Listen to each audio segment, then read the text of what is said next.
The storm gathered force in the warm ocean waters, a swirling vortex of raw energy. It announced itself with a name that would soon be etched in the memories of Australians, Cyclone Alfred. The storm, a Category 2 cyclone, churned towards the eastern coast, its eyes set on Queensland and northern New South Wales. Fear mingled with anticipation as residents braced for the impact, securing homes and seeking higher ground. The first lash of the cyclone's fury was felt in the early hours. Wind howled through the streets, tearing at roofs and uprooting trees. Rain lashed down in blinding sheets, turning roads into raging torrents. The cyclone's powerful winds, reaching speeds of over 100 kilometers per hour, ripped through coastal communities.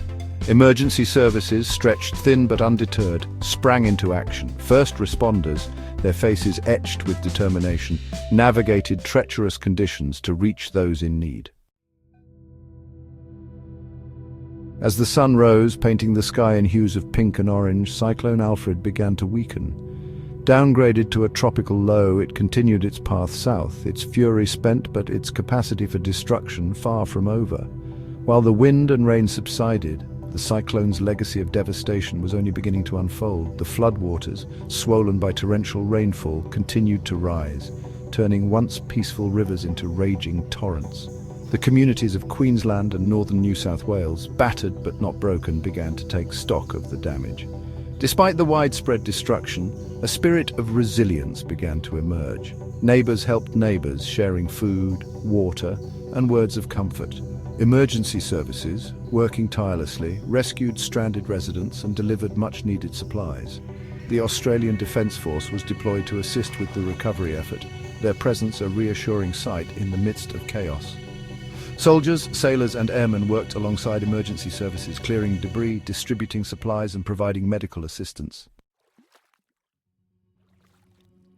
One of the most immediate and widespread impacts of Cyclone Alfred was the loss of power. Over 270,000 homes and businesses in Queensland were plunged into darkness, the largest single power outage in the state in over a decade.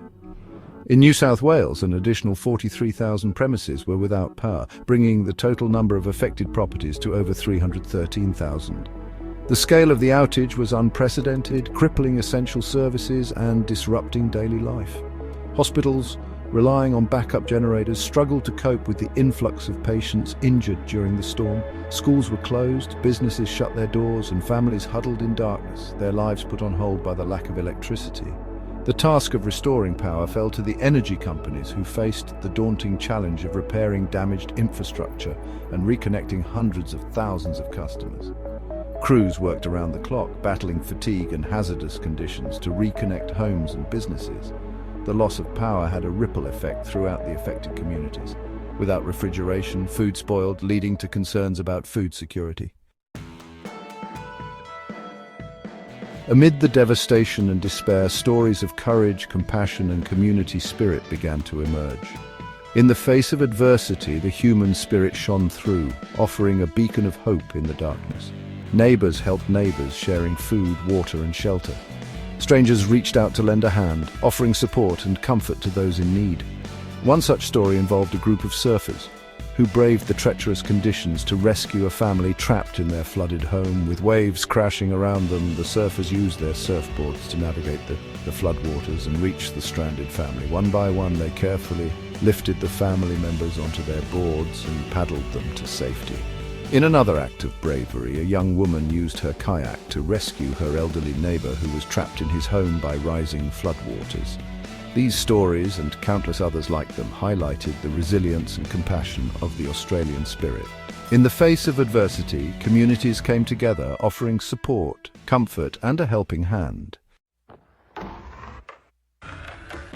As Cyclone Alfred moved south, it unleashed torrential rains that transformed rivers and creeks into raging torrents.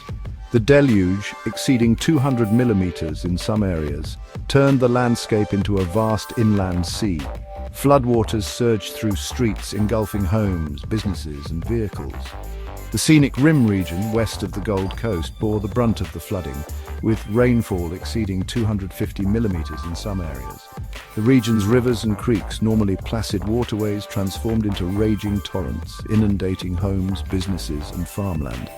The town of Beaudesert, nestled in the heart of the scenic rim, was particularly hard hit, with floodwaters reaching the second story of some buildings. On the Gold Coast, floodwaters inundated low-lying areas, forcing the evacuation of hundreds of residents. The Nerang River, which snakes its way through the heart of the Gold Coast, broke its banks, flooding homes and businesses along its banks. In northern New South Wales, the town of Lismore, still recovering from devastating floods just 2 years earlier, braced for another inundation. The floodwaters, while receding, left behind a trail of destruction.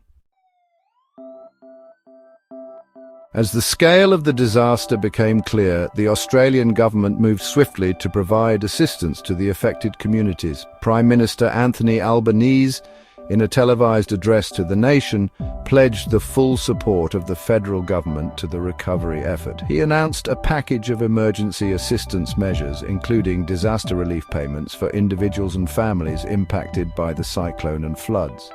The federal government deployed the Australian Defence Force to assist with the recovery effort, providing personnel, equipment and logistical support. Soldiers, sailors and airmen worked alongside emergency services, clearing debris, distributing supplies and providing medical assistance. State governments in Queensland and New South Wales also activated their emergency response plans, mobilising resources and coordinating relief efforts. Emergency services, including police, fire and ambulance services, worked tirelessly to rescue stranded residents, provide medical assistance and assess the damage. Evacuation centres were established to provide shelter and support to those who had been forced to flee their homes. The response to Cyclone Alfred was a testament to the strength and resilience of the Australian spirit. From the highest levels of government to everyday citizens, Australians rallied together to support those in need. Section 7. Picking up the pieces, resilience in the face of disaster.